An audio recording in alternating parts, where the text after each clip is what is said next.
Si Pastor Tess po ay aking pastor mula sa Kamuning pa po kami. Salamat po sa pag-invite sa akin dito kasama ni Ate Jay at ni Kuya Ned, Pastor Tess, for allowing me to share the pulpit this morning. I am Pasdoc Neki. Pasdoc po ang tawag sa akin dahil nga po ako isang pastor at doktor. Kaya Pasdoc ang tawag. Pinagdoktor ng dalawa. And I am a missionary doctor, mostly in Visayas and Mindanao. And today I'm very grateful that I will share with you the good news of the Lord. Alam po ninyo bilang isang doktor, madalas bad news po yung binibigay ko sa mga pasyente. Kaya para maiba naman po, good news naman po tayo ngayong umaga. Let us pray. Prepare our hearts and minds, O God, as we listen to your word. May the words of my mouth and the meditation of my heart be pleasing in your sight, my rock and my redeemer. Amen.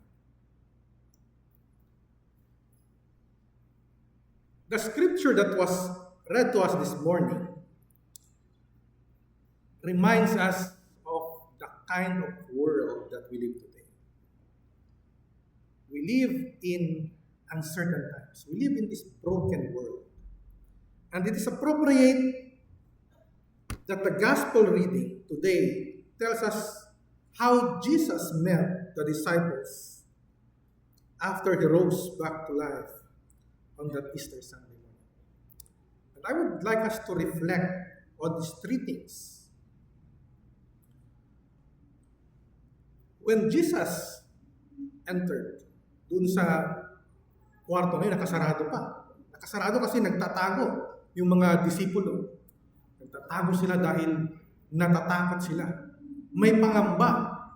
Ano bang nangyayari? Hinuli yung kanilang leader. Hindi nila alam kung anong mangyayari sa future. They are anxious. They are stressed. Baka sila ang sunod na huliin. So they are in that context. They are in that context. There is fear. There is uncertainty. There is anxiety. And then in verse 21 to 23, sabi niya, Jesus said, "Peace be with you. As the Father has sent me, I am sending you." And with that, he breathed on them and said, "Receive the Holy Spirit. If you forgive anyone's sin, their sins are forgiven." Pansinin po natin yung tatlong bagay na yun. While the disciples were hiding in fear, habang nagtatago sila dahil takot na takot sila, and anxious of their current situation and of what the future will hold for them, sa panahon ng pagkabalisa, ang sinabi ng Panginoon, "Peace be with you." Sabihin nga po natin sa katabi natin dyan sa may kanan ninyo, "Peace be with you." Sumainyo ang kapayapaan. Yan po ang una nating pagnilayan. The Hebrew word for peace in the Hebrew Bible is shalom. And the root word of that word, shalom, hindi lang peace, kundi mas malalim na kahulugan. Ang ibig niyong sabihin, shalom, wholeness, or completeness, buo. Shalom.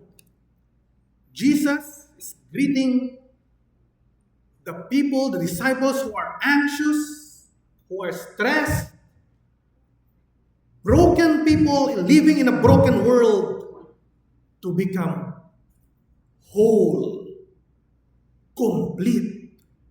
Shalom. Peace be with you. Alam natin mga kapatid kung paano mabuhay ng stressful, di ba? You know how to be stressed, to be anxious?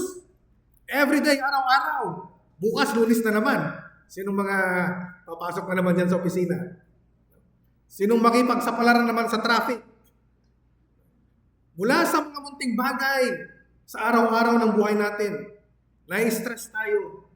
Hanggang sa mga malalaking bagay tungkol sa ating ekonomiya, sa ating politics. Mag-election na naman.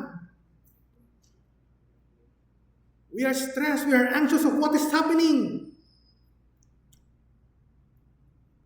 And Jesus greets us with shalom. Peace be with you. Wholeness be with you. And may wholeness be with you even in this broken world. Because that is what Jesus brings with the Easter Sunday story. Jesus brings peace. Not because there is no more war. Not because there is no more conflict happening.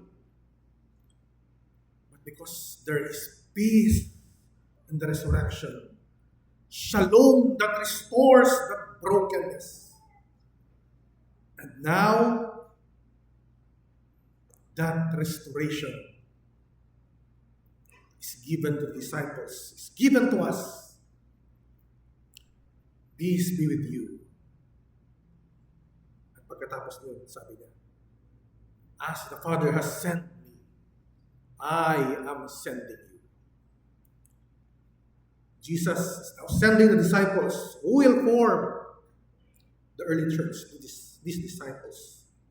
So on that day, Jesus brings shalom and restoration and sends them out to the world. And on sending these disciples, this early church, Jesus breathed on them. Yun yung pangalawa natin tignan. Jesus breathed on them. The Hebrew word for breath is ruach. When Jesus breathed on the disciples, He did that breathing action, ruach, breathing on the disciples. Naalala ba ninyo kung saan pa ninyo nakwento, nabasa yung huminga ang Panginoon? The word ruach is also found in the Old Testament. In Genesis, when God breathed into Adam and gave him life. In the creation story, when God created humanity, God breathed life on them. God breathed on them. Ruach. God breathed life. And so when Jesus, and remember, Jesus is the Son of God. Jesus is God.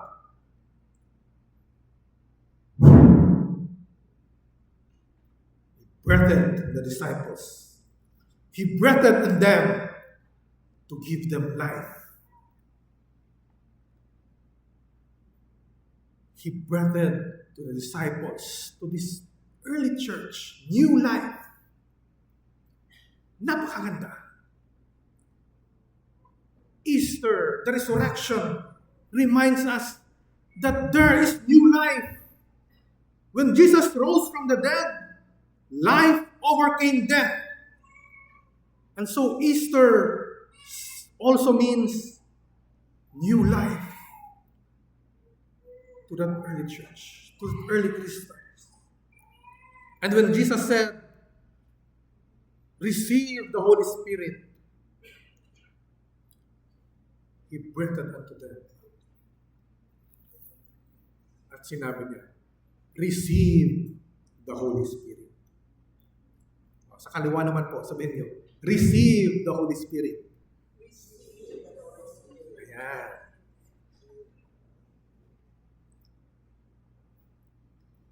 Kung sa Hebrew, yung breath ay ruach. Yung Greek Bible naman, ang Greek word ng spirit ay pneuma. And this is the same word that we find in the Gospel of John. Pneuma, Spirit, the Holy Spirit. And so the breath that Jesus gave them is the Holy Spirit that empowers that early church, yung mga disciples nandoon, the early Christians. And when Jesus breathed into the disciples, empowering them with the Holy Spirit, He is commissioning this early church to go. Sabi niya, I am sending you. The church now is being sent. And remember, my dear brothers and sisters, we always say that the church is the body of Christ. And rightly so. Dahil hiningahan. Jesus breathed on them. And the Holy Spirit is with them. So when Jesus breathed on His disciples and told them to receive the Holy Spirit, then He commissions this church, empowered by the Spirit, and then commanding them to go share to the world the forgiveness of sins.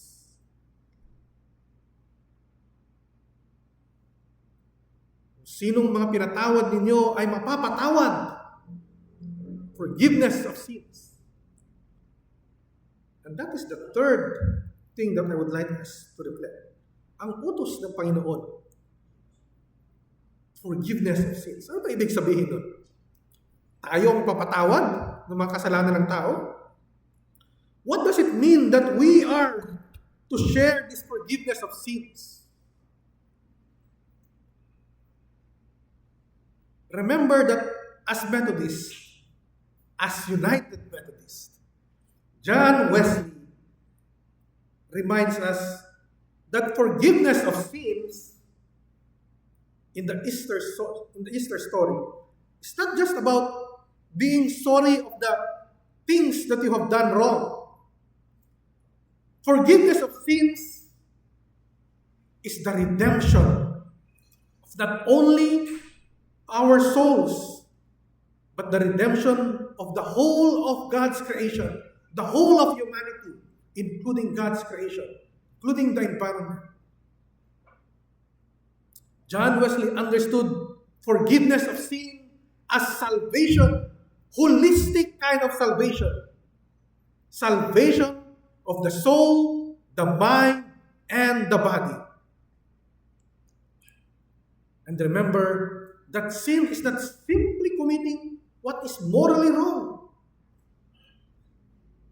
It is humanity's resistance to God's will and purpose, to God's desire, that leads to this broken world that we now live. And so sinfulness is like being sick. Parang may sakit ka. And God's forgiveness is restoring that sickness into wholeness. Shalom. From sickness to wholeness, being healthy. Kaya nga, importante pagka kinakanta natin yung sa hymnal natin, no? Tingnan natin yung isang kanta ni Charles Wesley. Sabi niya doon, Savior of the sin-sick soul. Yung kaluluwa natin na punong-puno ng kasalanan, na parang may sakit, sin-sick soul. Give me faith to make me whole. Bigyan po ako ng pananampalataya para mabuo ako ulit. Because of that brokenness, we want to be whole again. To be healed. To be given that shalom. And so when Jesus commissions the church to share that forgiveness, hindi lang yan forgiveness, kundi to share the restoration into fullness, into wholeness, into completeness. The church is commanded to share the restoration of the body, the mind, the spirit, and the whole of creation back into the wholeness of God, to God's own will and desire.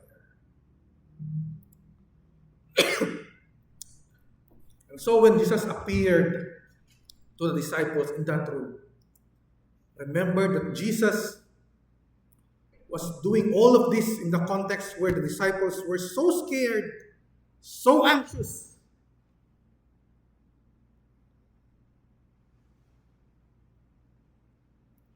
And yet, here's Jesus giving them shalom, commanding them to go and share that wholeness. Pero ano nga ba yung konteksto ng anxiety, ng stress, ng mental anguish nung panahong yun? A recent study in 2023 showed that pagkatapos ng pandemic, mga kapatid, pagkatapos ng lockdown, the Philippines is the country among Asian countries with the highest incidence of mental health conditions. The World Health Organization reported that the Philippines is the most anxious at siya ang may pinakamataas na stress level.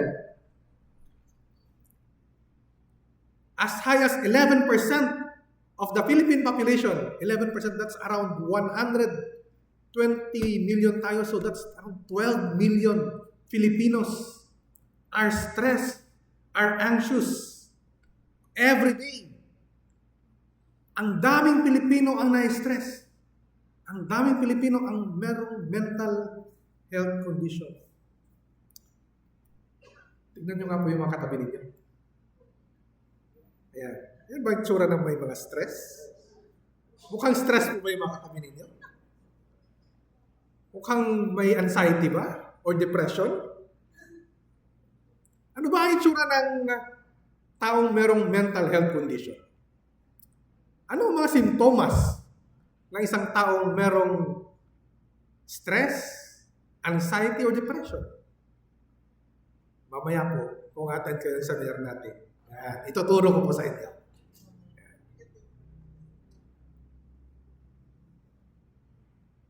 We try to look for answers here in this world on how we can address the stress, the anxiety that we experience every day. But there is no direct service that can address our mental health concerns. And this morning, we read in the scriptures, peace be with you. God can give you that peace in this broken world that we live. Well, the world tells us that the church talks only about spiritual matters. We know that as United Methodists, the salvation that we receive on the cross, on that Easter Sunday when Jesus rose from the dead, that salvation is the restoration not only of the soul, but the mind, the body, and the whole of creation. And so, the church has a lot of things to do in the ministry of this broken world. Alam niyo mga kapatid, bilang missionary doctor, I have worked with different organizations. When I was in World Vision, iba-ibang mga organization, iba-ibang mga local churches. And I am blessed to be inspired by the work of local churches, even small churches, big churches. I remember encountering a group of men and women habang nasa ospital ako. Hindi ko alam kung meron kayong Now Ministries, no? Pero nasa ano sila, Now Ministries yung grupo niya. Nurture, Outreach, and Witness. Yan. So, pumupunta sila sa simbahan, sa ospital, every Wednesday. Nakiki-devotion sila doon sa amin. Hindi lang members ng simbahan ang dinadalaw nila doon sa ospital, but all the sick people there. And the hospital is a very dark, lonely, stressful place. If you go in the hospital, and most of you have been in the hospital, pagpasok niyo pa lang doon, anong aura na ang nararamdaman ninyo? The hospital is the most stressful place that you can go to. And the presence of a ministry of the church inside that hospital can change everything. The church can be a caring community to the people in the hospital who are anxious, stressed.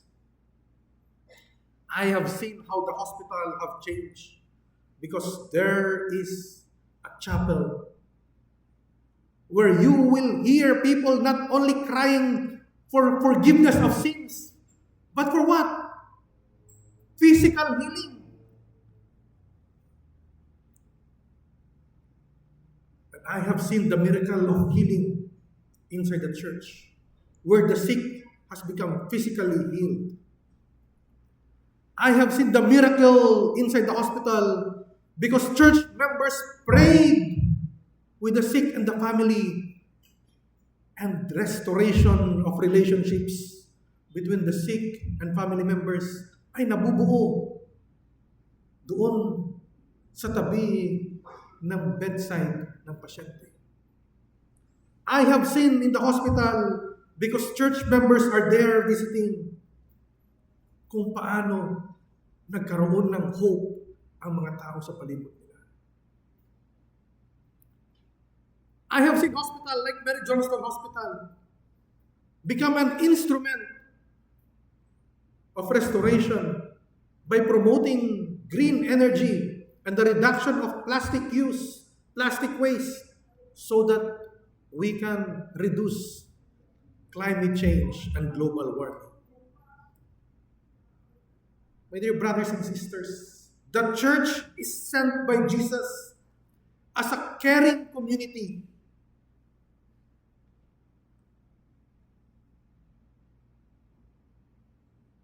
to give the ministry of forgiveness of sins, a ministry of holistic salvation.